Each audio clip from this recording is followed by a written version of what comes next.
just an ordinary day in Manchester. Ian Brady and Myra Hindley drinking German wine. Their mother had gone to bed upstairs.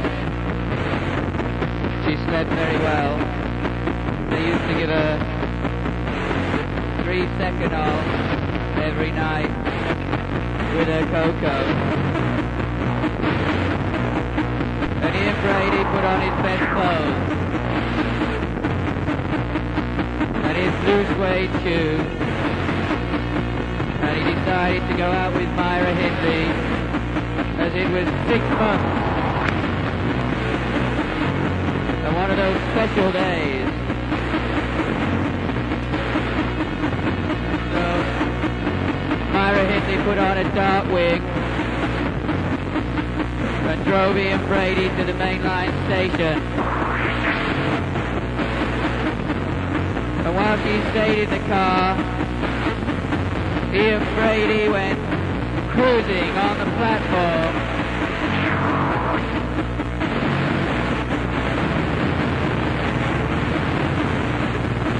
Same night, Edward Evans was also getting dressed in his best.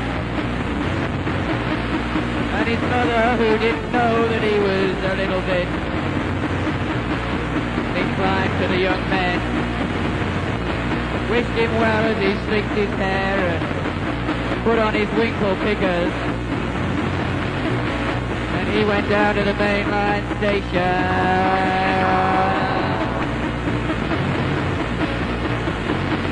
He waited for about an hour and he was beginning to think there wasn't going to be any trade that night. And then somebody came towards him wearing blue suede shoes, and it was Ian Brady. And he introduced himself. He said, "Hi, my name's Ian. I saw you down at the Viking last week.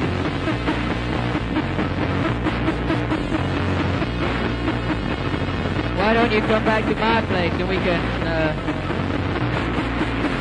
drink some German wine? I've got a car around the corner. My sister's there. She'll drive us back. It's only in Hyde. It's not too far. If it gets late, you can always stay the night."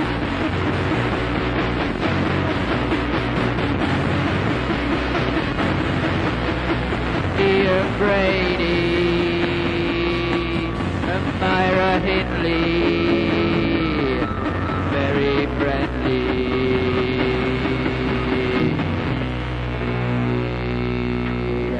Ian Brady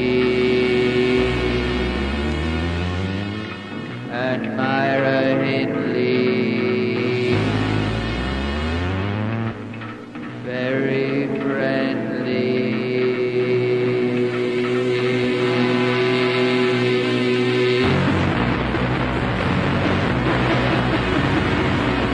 So Edward Evans and Ian Brady went to the car, and Myra Hindley drove them back to the little council house, said hello to the dog when they went in the front door, and her mother was still asleep upstairs.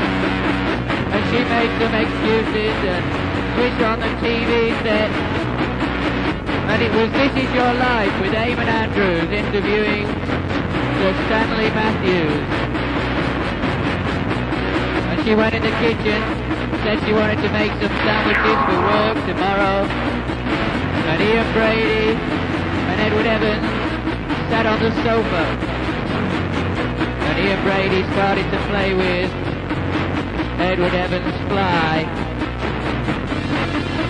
And he got a bottle, a couple of glasses, and right underneath the photograph of Myra Hindley's mother, they started to drinking German wine.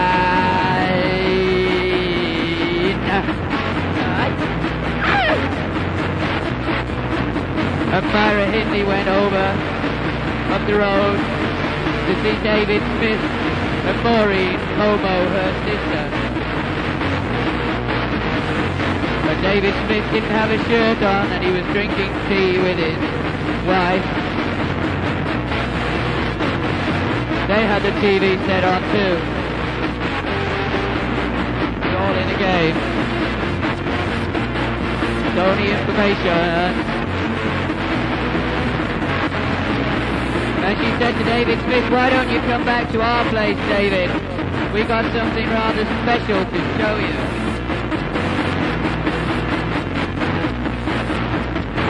He said, okay, let me just put on my jacket. And they both set off, walking through the night, walking through Hyde to their little house. One side of the house, looking out onto the moors. They knocked on the door, but he was used to that because he and Brady had some funny habits. Ian Brady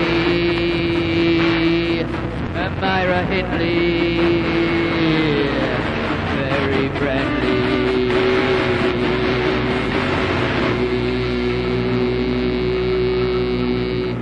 Ian Brady and Myra Hindley, very friendly.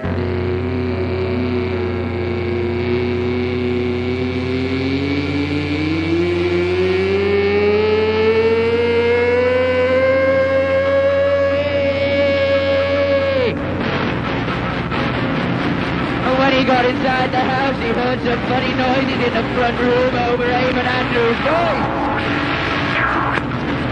And Myra Hindley said, why don't you go in there, David? You might like what you see. So he opened the door while Myra went into the kitchen to get some more German wine. And when he went inside, he looked up at the sofa, and there was Ian Brady, chopping at Edward Evans' head with an axe. And he was chopping, and the axe was going into the back of his neck, and there was blood skirting over the Church of England prayer book. And a few drops landed on the TV screen and ran down Eamon Andrews' cheek, and some bits of bone and white brain landed on the hearth, just near the brass brush that they used to sweep the chimney. And there was lino on the floor, which was lucky. And it took quite a few hits before Edward Evans gargled. Ian Brady asked David Smith for some rope, which he had on a stick he used to play with his dog. And they put it round Edward Evans' neck and they pulled it tight till he strangled. And he made a strange noise. And then he died. And he was just a lump of stuff. Just a bit more information. Ian Brady and Myra Hindley, very, very friendly.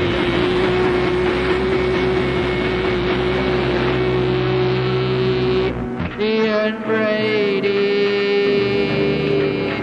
and Myra Hindley,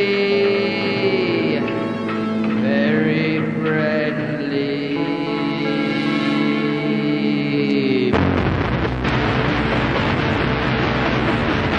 And when David Smith could, after helping wrap up the body in polythene and take it upstairs, he made excuses and left, very frightened, very friendly. And he went home to his wife, boring Momo. And he told her what had happened, and they agreed that they just had to tell the police. But they were very frightened. So they stayed awake all night, holding one of the knives from the kitchen, and hoping that Ian Brady wouldn't come round and say anything else. And then eventually it was morning. And they went out of the house at about 8 o'clock. Outside, into the street. They didn't know we were going to meet. It was Mrs. Bradley walking her dog, a little white poodle, and Mrs. Martin going to Lloyd's Bank to clean the waste paper basket.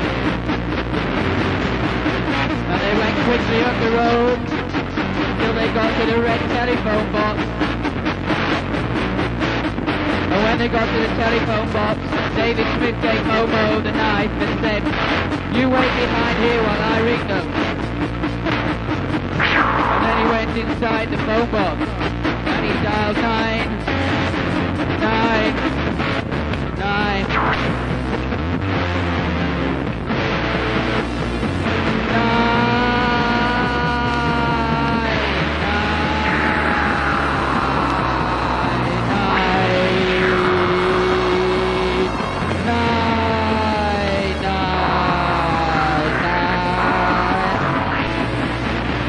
Police station, the rather fat police sergeant who was trying to finish checking his football rules heard the phone ring and he said, "Oh shit!" And he put down his mug of tea which had a coronation picture of the Queen on it, and he picked up the phone. And when David Smith heard the policeman answer and say, "Yes, what do you want?" He told him and he said, "There's been a murder."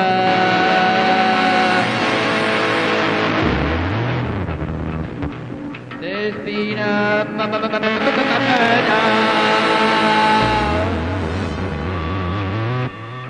There's been a murder.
And Myra Hindley, very friendly.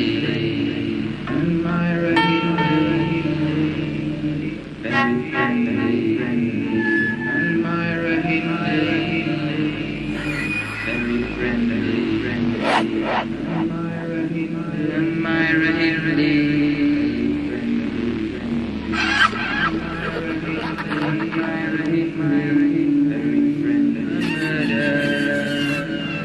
There's been a murder. There's been a murder. been a murder in Brady Hindley.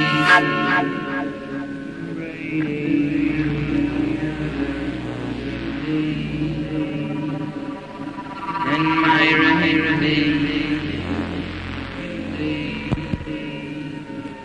me and Brady, very friendly.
There's been a murder.